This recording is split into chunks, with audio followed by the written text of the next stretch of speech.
ਸਤਿ ਸ਼੍ਰੀ ਅਕਾਲ ਤੇ अस्सलाम वालेकुम।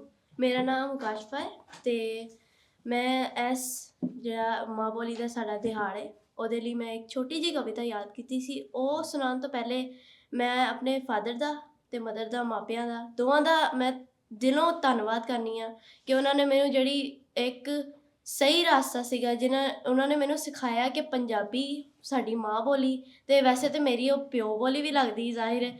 ਮੇਰੇ ਬਾਬਾ ਨੇ ਜਿਹੜਾ ਹੈਗਾ ਮੈਨੂੰ ਯਾਦ ਹੈ ਕਿ ਜਿਵੇਂ ਹੁਣ ਤੁਸੀਂ ਬੇਬੀਜ਼ ਨੂੰ ਵੇਖ ਰਹੇ ਹੋ, ਬੱਚੇ ਹੁੰਦੇ ਨੇ ਛੋਟੇ ਜਿਹੇ, ਤੁਸੀਂ ਉਹਨਾਂ ਨੂੰ ਵੇਖੋਗੇ ਉਹ ਪੰਜਾਬੀ ਬੋਲਣ ਤੋਂ ਕਿੰਨੀ ਖੁਸ਼ੀ ਹੁੰਦੀ। ਅਤੇ ਮੈਨੂੰ ਯਾਦ ਹੈ ਕਿ ਅਸੀਂ ਇੱਕ ਵਾਰੀ ਰੈਸਟੋਰੈਂਟ ਗਏ ਅਤੇ ਮੈਨੂੰ ਪੰਜਾਬੀ ਆਉਂਦੀ ਸੀ, ਮੈਂ ਉਰਦੂ ਕਦੇ ਵੀ ਬੋਲੀ ਨਹੀਂ ਸੀ।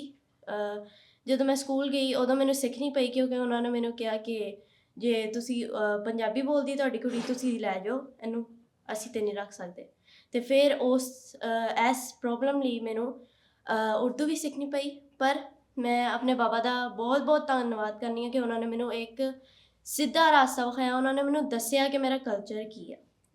ਅਤੇ ਐਸੇ ਦਿਹਾੜ ਲਈ ਮੈਂ ਇੱਕ ਛੋਟੀ ਜਿਹੀ ਕਵਿਤਾ ਲਿਖੀ ਹੈ, ਲਿਖੀ ਤੇ ਨਹੀਂ ਯਾਦ ਕੀਤੀ ਸੀ। ਮੈਨੂੰ ਕਈਆਂ ਨੇ ਆਖਿਆ ਕਿੰਨੀ ਵਾਰੀ, ਤੂੰ ਲੈਣਾ ਪੰਜਾਬੀ ਦਾ ਨਾਂ ਛੱਡ ਦੇ, ਗੋਦ ਜਿਹਦੀ 'ਚ ਪਲ ਕੇ ਜਵਾਨ ਹੋਇਓ, ਉਹ ਮਾਂ ਛੱਡ ਦੇ ਅਤੇ ਗਰਾਂ ਛੱਡ ਦੇ। ਜੇ ਪੰਜਾਬੀ ਕੁੱਕਣਾ ਈ, ਜਿੱਥੇ ਖਲਾ ਖਲੋਤਾ ਏ ਥਾਂ ਛੱਡ ਦੇ। ਮੈਨੂੰ ਲੱਗਦਾ ਲੋਕੀ ਆਖਦੇ ਨੇ, ਉਹ ਪੁੱਤਰਾ ਤੂੰ ਆਪਣੀ ਮਾਂ ਛੱਡ ਦੇ, ਉਹ ਪੁੱਤਰਾ ਤੂੰ ਆਪਣੀ ਮਾਂ ਛੱਡ ਦੇ।